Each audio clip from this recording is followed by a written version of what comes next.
Toyota Fielder is no doubt one of the most successful wagons in the Kenyan market thanks to its outstanding reliability, fuel efficiency, ease of maintenance, as well as very good resale value. It's a station wagon that is ideal for both business and even family use. But one con about this car is the price. It's a basic vehicle, but its price is quite steep. And this is something that is not just isolated to this car. Car prices have generally gone up over the past few years, but now, what if you still need a spacious wagon, but your budget cannot stretch up to the asking price of the Toyota Fielder? Are there any other more affordable options in the Kenyan market? Yes, there are, but very few, because all car prices have really gone up to the point that finding good value for money vehicles is becoming more and more difficult.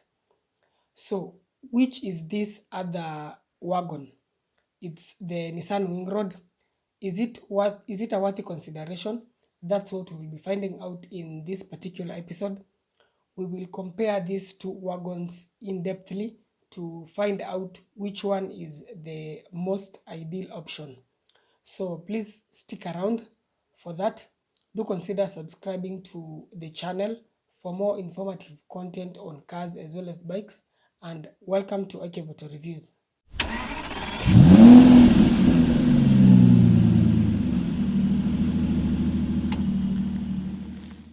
So we will be taking a look at the 2016 models.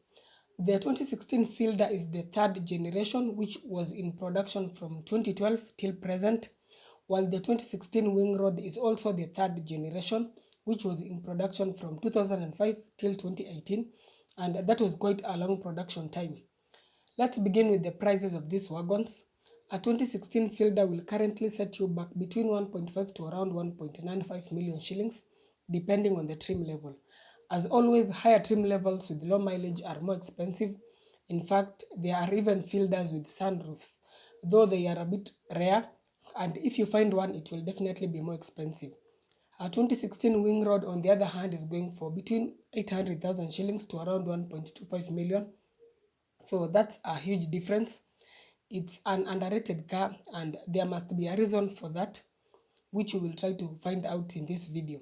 There must be a reason why many people prefer to cough out up to 1.6 million shillings to get a Fielder and avoid a Wingroad that you can get with as low as 1.2 million.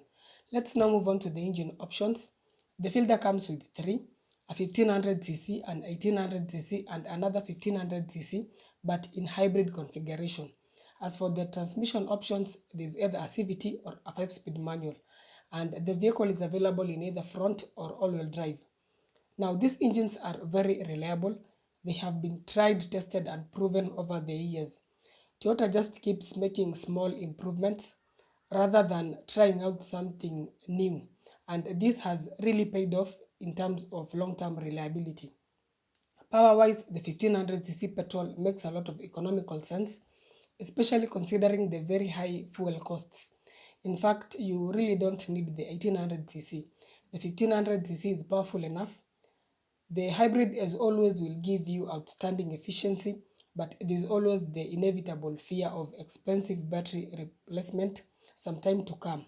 And that's why I always say, if you really want the hybrid, then get one with very low mileage, say about 50,000 kilometers, so that you can be able to fully maximize on the hybrid battery's life. Moving on to the Wingroad, it comes with the two engine options, a 1500cc and an 1800cc. It's also available in either front or all-wheel drive, and transmission-wise, there's only a CVT.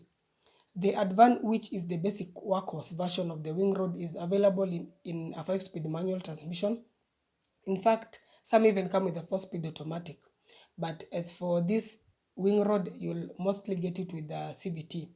In terms of the reliability, the Wingroad is let down by that CVT box, and this mostly occurs at over 100,000 kilometers, especially if you tend to expose the car to frequent long journeys. So that's something to keep in mind.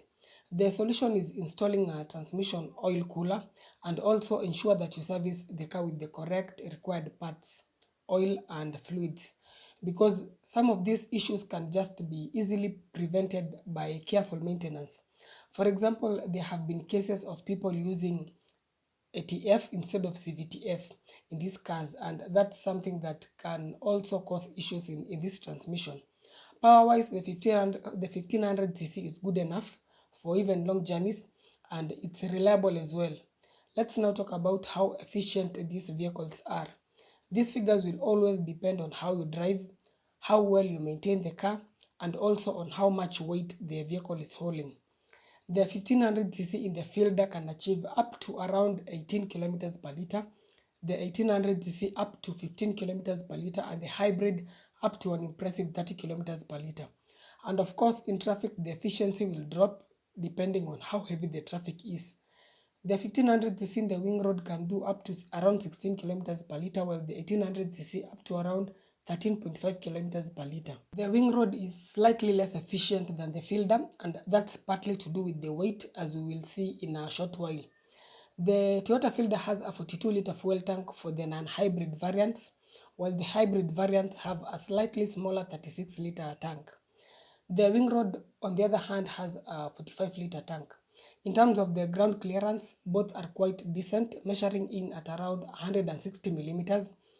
It's still below the recommended 165mm clearance, but still good enough.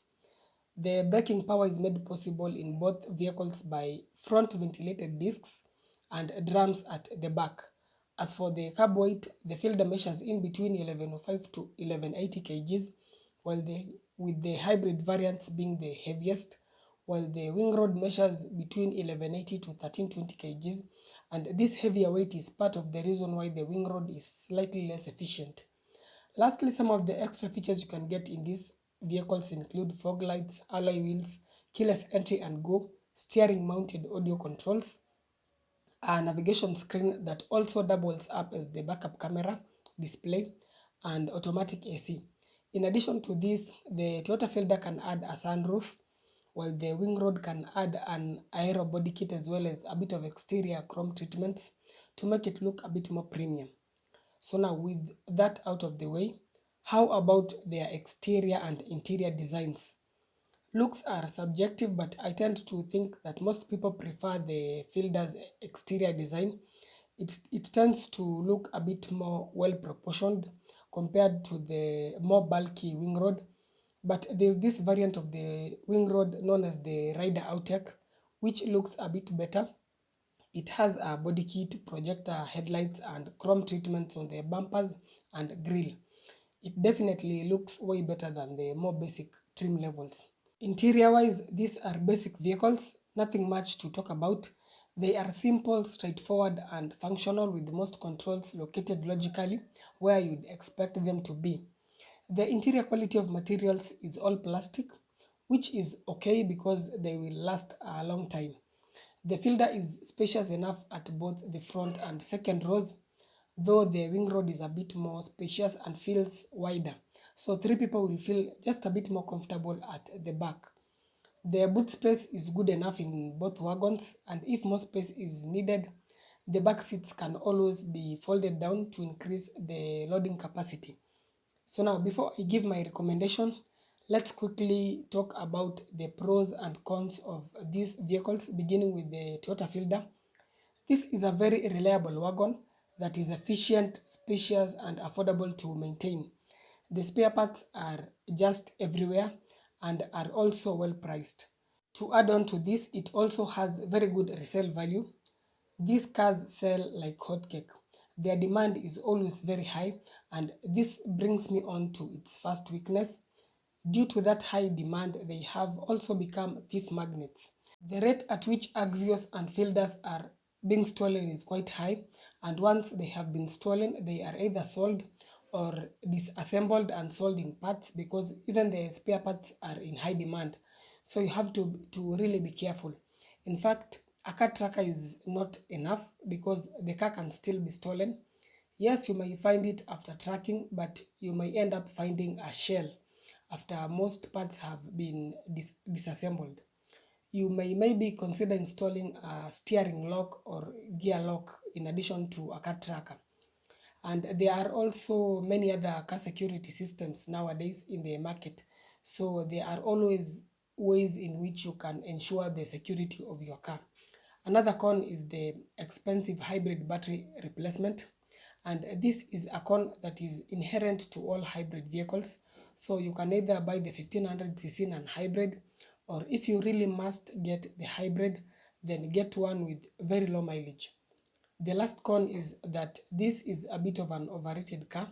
It doesn't offer all that much, but it costs quite a lot, even though car prices have really gone up. Onto the Wingroad, this wagon offers great value for money because with around 1.2 million shillings, you can get yourself a spacious car that is also efficient. It's a car that is ideal for use as a business or family car. On to its weaknesses, the first one is the aforementioned CVT issues. And as I said earlier, this is an issue that can be mitigated by installing a transmission oil cooler. Other issues that are a bit more frequent in this car are the bushes, which tend to wear out faster compared to those of Toyotas. Something else is body rattles, which also tend to be a bit more prevalent in this car. The body structure is probably not as rigid compared to other vehicles. Lastly, the resale value is also low, but that typically also depends on how well you maintain the car. Assuming you buy the car at around 1.2 million shillings, then after about 4 years of usage, you sell it off at around 600,000 shillings, it will have lost about 50% of its value within 4 years, which is not too bad, but compare that to a fielder. If you buy a fielder today at around 1.6, you can very well be able to sell it at between 800 to around 1 million if you maintain it very well. So generally, if you look at the Wingroad's resale value in isolation, it doesn't seem to be so bad. But the moment you compare it to a Toyota, it seems to appear as if the Toyota retains more value. In fact, more than 50%. I have seen the previous generation fielders going for as much as 900,000 shillings, 1 million. So these cars really retain their value. So which one should you go for? Straight to the point, the Toyota Fielder is a better choice. It may be expensive, but it's more reliable, more efficient, and has very good resale value. If you have the finances, go for it. Or if you are on a tight budget, then you could even get the previous generation that is still in good condition. On the other hand, if you are on a really tight budget, then you could still consider the Nissan Wingroad. In fact, slightly older models like 2010s are even more affordable, going for even less than 800,000 shillings. But make sure to perform a mechanical inspection, install a transmission cooler, and ensure that you are very keen with the maintenance, and it will serve you quite well, though not as the fielder. Thanks a lot for watching. I hope this has been helpful. Do let me know which one will be your choice between these two. As always, feel free to reach me via WhatsApp or email if you have any inquiries. That's it for this particular episode. Stay safe. See you in the next one. And before you go, please hit that subscribe button. I'll really appreciate it.